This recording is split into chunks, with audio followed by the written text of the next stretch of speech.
Дархуул аймгийн 15 дугаар сургууль байгуулагдсны 40 жилийн ойн хүрээнд тус сургуулийн удирдлага багш нарын хүсэлтийн дагуу аймгийн удирдлагууд өнөөдөр газар дээр очиж ажиллалаа. Тус сургуулийн сургалтын ачаал өндөртөө, сурагчдын тоо ихтэй сургалт тооцогддог, сургалтын орчныг сайжруулах шаардлага байгааг тус сургуулийн багш удирдлагууд онцолсон юм а. Сургуулийн арын талбайд өмнө нь Монголын хөл бөмбөгийн холбооны санхүүжилтээр хөл бөмбөгийн талбай байгуулагдж байжээ. Уг талбайд зэрэгцүүлэн боловсрол 2032 хөтөлбөрийн хүрээнд стандартыг нийцсэн 3x3 сагсан бөмбөгийн болон волейболын талбай байгуулах талаар санал солилцож, наривчлсан зураг төслийг гарган эх хоногийн аймгийн төсөв тусгахаар боллоо. За юуны төрөнд бас Дархан хотын энэ ууган сургуулиудын нэг 15 дугаар сургуулийн 40 жилийн ой мэндийг тухайн сургуулийн үеийн багш ажилчид, төгсөгчид та бүхэнд бас хүргье.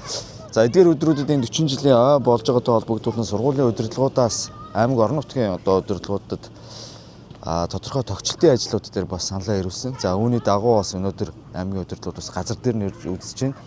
За өнгөрсөн хугацаанд бол энэ нөгөө хөл бөмбөгийн холбооноос хийгдсэн хоёр бас энэ миний хөл бөмбөгийн талбай бас энэ сургуулийн хашаанд байршдаг. За үүнтэй зэрэгцүүлээд 3/3-ын талбай, волейболын талбай бас тогтчлолтоор хийх сургууль аймаг орон нутагт бас хамтарч энэ боловсрол 2032 хөтөлбөрийн хүрээнд хийх ийм саналуудыг газар дээр нь солилцож байна. Тэгээд газар дээр нь ирээд үзэхэд бас энэ юуных нь орон зай, газар байршлих нь орон зай бас болж байна гэж ингэж үзсэн. Тэгээд ингээд наривчлсан зурганд оруулж эх хонд бас хэрэгжүүлэх энэ боловсрол 2032 хөтөлбөрт эдгээр бас сургуулиас тавьж байгаа саналуудыг тусгуулах нь зүйтэй юм байна гэж ингээд газар дээр нь бас шийдвэрлээд явж байна.